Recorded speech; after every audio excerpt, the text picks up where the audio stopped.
नमस्कार, आप देख रहे हैं न्यूज 24 दैनिक, आपकी आवाज आपका चैनल।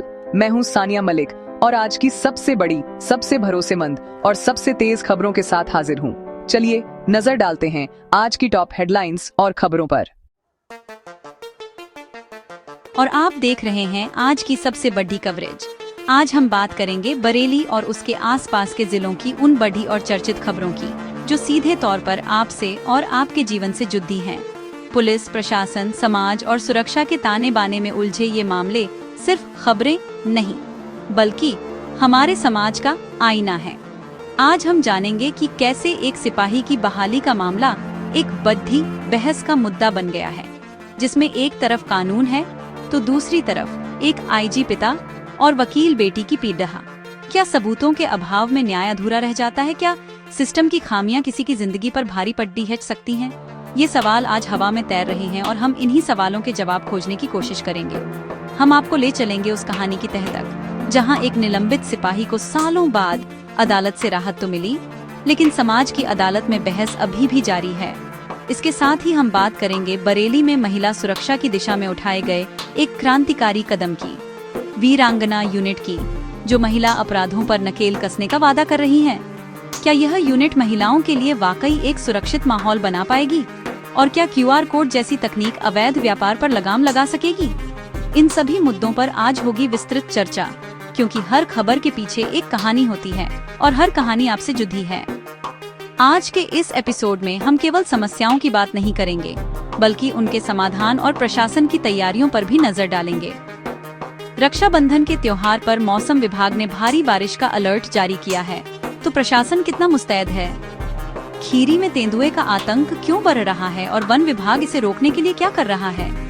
इन सभी ज्वलंत मुद्दों के साथ हम आपको दिखाएंगे कि कैसे न्यायपालिका ने एक पुराने अपहरण हत्या मामले में दोषियों को सलाखों के पीछे पहुंचाया। बने रहिए मेरे साथ, क्योंकि हर खबर पर हमारी पैनी नजर है और हर पहलू को आपके सामने लाना हमारी जिम्मेदारी है। बरेली से एक ऐसा मामला सामने आया है जिसने पुलिस विभाग और न्याय व्यवस्था पर गंभीर सवाल खड़े कर दिए हैं। मामला एक निलंबित सिपाही से जुड़ा है, जिस पर एक आईजी की वकील बेटी से छेड़छाड़ का गंभीर आरोप लगा था। सालों तक यह मामला कानूनी दांवपेच में फंसा रहा। सिपाही निलंबित रहा, जांच चलती रही और अब इतने सालों के बाद अदालत ने सबूतों के अभाव में सिपाही को न केवल बरी कर दिया, बल्कि उसकी नौकरी बहाल करने का आदेश भी दे दिया है।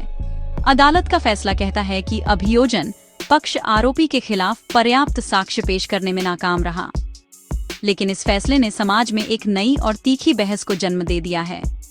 सवाल ये है कि क्या सबूतों की कमी का मतलब हमेशा बेगुनाही होता है? यह मामला सिर्फ एक सिपाही की बहाली का नहीं है, बल्कि यह उस भरोसे का भी है जो एक आम नागरिक, खासकर एक महिला, सिस्टम पर करती है। एक तरफ एक पुलिस अधिकारी का परिवार है जो न्याय की गुहार लगा रहा है, तो दूसरी तरफ एक सिपाही है जिसे कानूनी प्रक्रिया के तहत राहत मिली है। इस पूरे प्रकरण में सवाल यह उठता है कि जांच में कहां कमी रह गई? क्या साक्ष्य जुटाने की प्रक्रिया इतनी कमजोर थी कि आरोपी को इसका फायदा मिल गया? समाज दो धड़ों में बंटा हुआ है। कुछ लोग इसे न्याय की जीत बता रहे हैं, तो वहीं एक बद्धा तबका इसे सिस्टम की नाकामी और महिलाओं के प्रति असंवेदनशीलता का प्रतीक मान रहा है। यह बहस आने वाले दिनों में और तेज होगी। उत्तर प्रदेश में महिला सुरक्षा को एक नई दिशा देते हुए बरेली में राज्य की पहली ऑनल फीमेल एसओजी यानी स्पेशल ऑपरेशंस ग्रुप यूनिट वीरांगना का उद्घाटन किया गया है।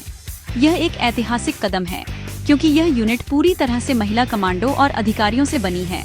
इन महिला कमांडो को विशेष ट्रेनिंग दी गई है ताकि वे किसी भी तरह की चुनौतीपूर्ण स्थिति का सामना कर सकें। वीरांगना यूनिट का मुख्य उद्देश्य महिलाओं से जुड़े अपराधों जैसे छेड़छाड़, एसिड अटैक, अपहरण और घरेलू हिंसा जैसे मामलों पर तुरंत और प्रभावी कार्रवाई करना है। यह यूनिट सीधे तौर पर एसएसपी कार्यालय के अधीन काम करेगी, जिससे किसी भी मामले में त्वरित एक्शन सुनिश्चित हो सकेगा। इस यूनिट के गठन से बरेली और आसपास के क्षेत्रों की महिलाओं में सुरक्षा की एक नई भावना का संचार हुआ है। अब उन्हें यह विश्वास है कि उनकी शिकायतों पर न केवल सुनवाई होगी, बल्कि कार्रवाई करने वाली टीम में भी महिलाएं होंगी, जिससे वे बिना किसी झिझक के अपनी बात कह सकेंगी। वीरांगना सिर्फ एक पुलिस यूनिट नहीं है, बल्कि यह महिला सशक्तिकरण का एक जीवंत प्रतीक है। यह उन सभी रूढ़िवादी धारणाओं को तोड़ती है जो महिलाओं को कमजोर समझती हैं। अब देखना यह होगा कि यह यूनिट जमीनी स्तर पर कितना प्रभावी साबित होती है और महिलाओं के खिलाफ होने वाले अपराधों में कितनी कमी ला पाती है।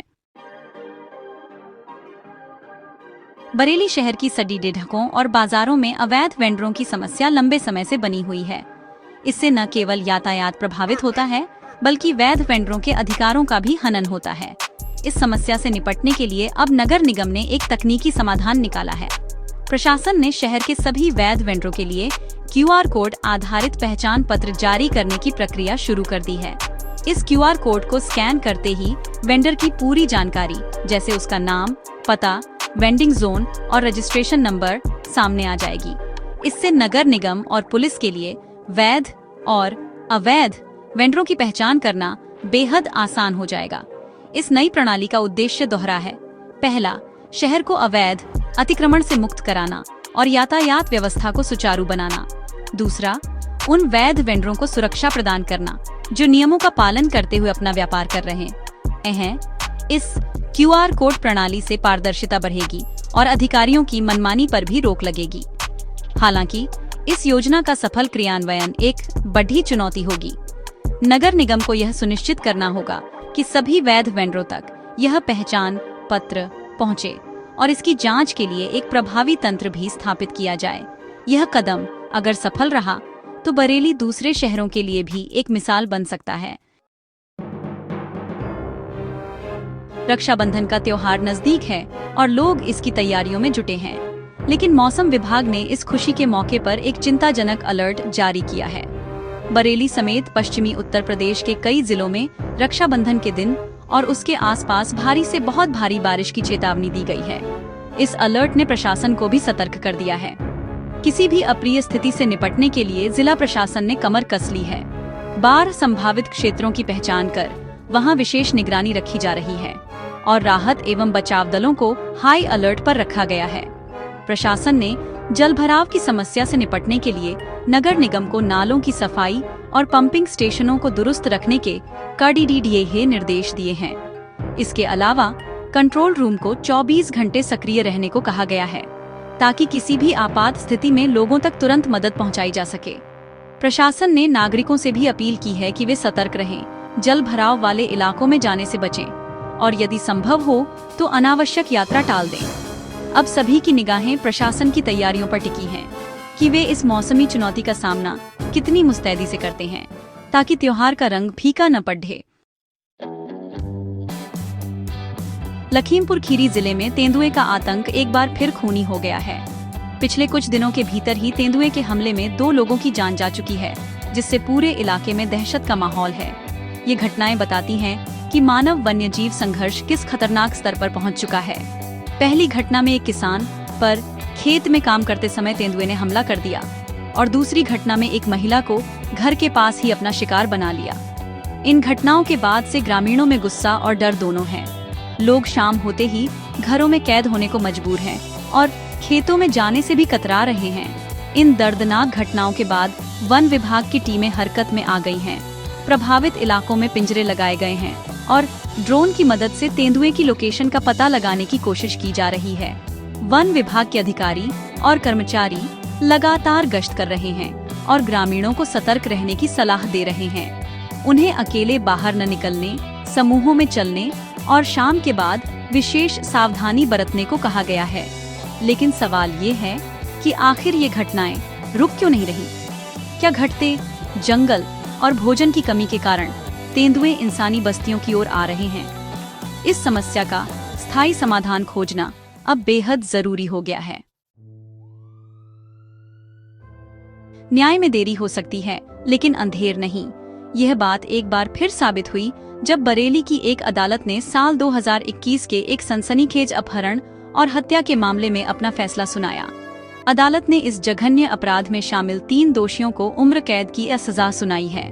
यह मामला 20 साल की एक युवती से जुड़ा था, जिसका पहले अपहरण किया गया और फिर बेरहमी से उसकी हत्या कर दी गई थी। इस घटना ने पूरे शहर को झकझोर कर रख दिया था। पुलिस ने कड़ी मशक्कत के बाद 3 आरोपियों को गिरफ्तार किया था और उनके खिलाफ मजबूत चार्जशीट दाखिल की थी।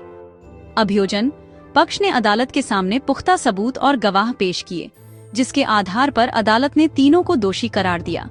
फैसले के बाद पीड़ित परिवार ने संतोष व्यक्त किया है।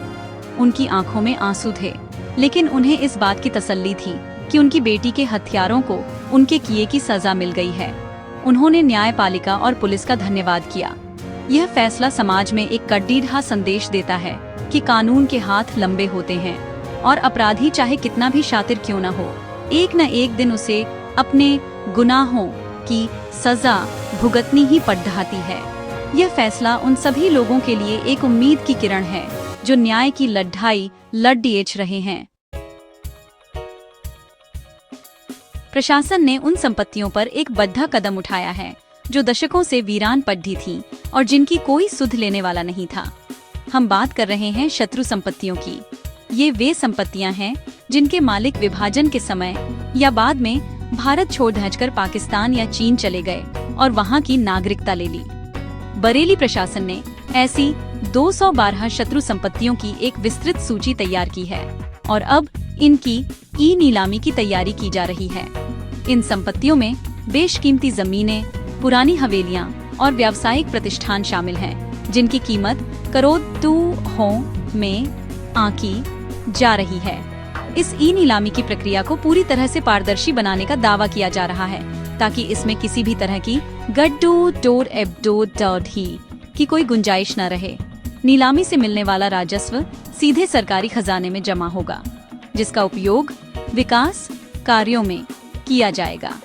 यह कदम न केवल राज्य के लिए एक बड़ा राजस्व स्रोत साबित होगा, बल्कि इससे इन संपत्तियों पर हो रहे अवैध कब्जों को भी खत्म किया जा सकेगा। यह एक महत्वपूर्ण आर्थिक और प्रशासनिक सुधार है, जिस पर सभी की नजरें टिकी हैं। देखना होगा कि यह प्रक्रिया कितनी सुचारू रूप से पूरी होती है और इससे सरकार को कितना आर्थिक लाभ होता है। आंवला भमोरा रोड पर यात्रा करने वाले लोगों के लिए आज का दिन बेहद मुश्किल भरा रहा। सडीडैचक के बीचों बीच बालू से लदा एक ट्रक खराब हो गया, जिसके कारण इस व्यस्त मार्ग पर करीब 3 घंटे तक लंबा जाम लगा रहा। ट्रक के खराब होते ही दोनों तरफ गाड़ियों की कई किलोमीटर लंबी कतारें लग गईं। स्कूल बसें, एम्बुलेंस और दफ्तर जाने वाले लोग इस जाम में बुरी तरह फंस गए, जिससे उन्हें भारी परेशानी का सामना करना पड़ा। स्थिति इतनी बिगड़ गई कि लोगों ने अपनी गाड़ियां बंद कर दी और सड़क पर उतरकर इंतजार करने लगे। जाम की सूचना मिलते ही स्थानीय पुलिस और यातायात विभाग की टीमें मौके पर पहुंची। सबसे पहले तो यातायात को वैकल्पिक मार्गों से निकालने की कोशिश की गई, लेकिन संकरे रास्ते होने के कारण यह प्रयास बहुत कारगर साबित नहीं हुआ। इसके बाद क्रेन की मदद से खराब ट्रक को SDDHX से हटाने का काम शुरू किया गया, जिसमें काफी समय लग गया। करीब 3 घंटे की कड़ी मशक्कत के बाद ट्रक को हटाया जा सका और यातायात को धीरे धीरे सामान्य किया गया। इस घटना ने एक बार फिर यह सवाल खड़ा कर दिया है कि क्या हमारे पास ऐसी आपात स्थितियों से निपटने के लिए कोई त्वरित प्रतिक्रिया प्रणाली है? प्रशासन भविष्य में ऐसी घटनाओं की पुनरावृत्ति रोकने के लिए क्या योजना बना रहा है, यह देखना अहम होगा। तो ये थीं बरेली और आसपास के इलाकों की वो बड़ी खबरें जिन्होंने आज दिन भर सुर्खियां बटोरी। एक सिपाही की बहाली से लेकर वीरांगना यूनिट के आगाज तक हर खबर अपने पीछे कई सवाल छोड़े जाती है। क्या सिस्टम की खामियां न्याय के रास्ते में रोधा बन रही हैं? क्या महिला सुरक्षा के लिए उठाए जा रहे कदम जमीनी हकीकत को बदल पाएंगे? तेंदुए का आतंक हो या अवैध वेंडरों की समस्या, हर चुनौती का समाधान प्रशासन और समाज को मिलकर ही खोजना होगा। इन घटनाओं का असर सिर्फ आज पर नहीं, बल्कि हमारे आने वाले कल पर भी पड़ता है। इसीलिए इन पर बात करना, बहस करना और अपनी राय रखना बेहद जरूरी है। हमने आपको हर खबर का हर पहलू दिखाने की कोशिश की, तथ्यों को आपके सामने रखा और उन सवालों को उठाया जो उठाए जाने चाहिए। अब बारी आपकी है। इन सभी खबरों पर, चाहे वो सिपाही की बहाली का मामला हो, शत्रु संपत्ति की नीलामी हो या फिर शहर का ट्रैफिक जाम, आपकी क्या राय है? आपको क्या लगता है कि प्रशासन को और क्या कदम उठाने चाहिए? आपकी आवाज हमारे लिए महत्वपूर्ण है। क्योंकि एक जागरूक नागरिक ही एक बेहतर समाज की नींव रखता है। अपने विचार हमें नीचे कमेंट सेक्शन में लिखकर जरूर बताएं। हमारा प्रयास है कि आप तक हर वो खबर पहुंचे जो आपसे सरोकार रखती है, पूरी सच्चाई और विश्लेषण के साथ। अगर आपको हमारा यह प्रयास पसंद आया हो तो इस वीडियो को लाइक और शेयर करना न भूलें। ऐसी ही और महत्वपूर्ण अपडेट्स और ग्राउंड रिपोर्ट्स के लिए हमारे चैनल को अभी फॉलो करें और बेल आइकॉन को दबाएं, ताकि कोई भी बड़ी खबर आपसे छूट न जाए। आपसे फिर मिलूंगी एक नए मुद्दे के साथ। तब तक अपना ख्याल रखें, सतर्क रहें और देखते रहें। धन्यवाद।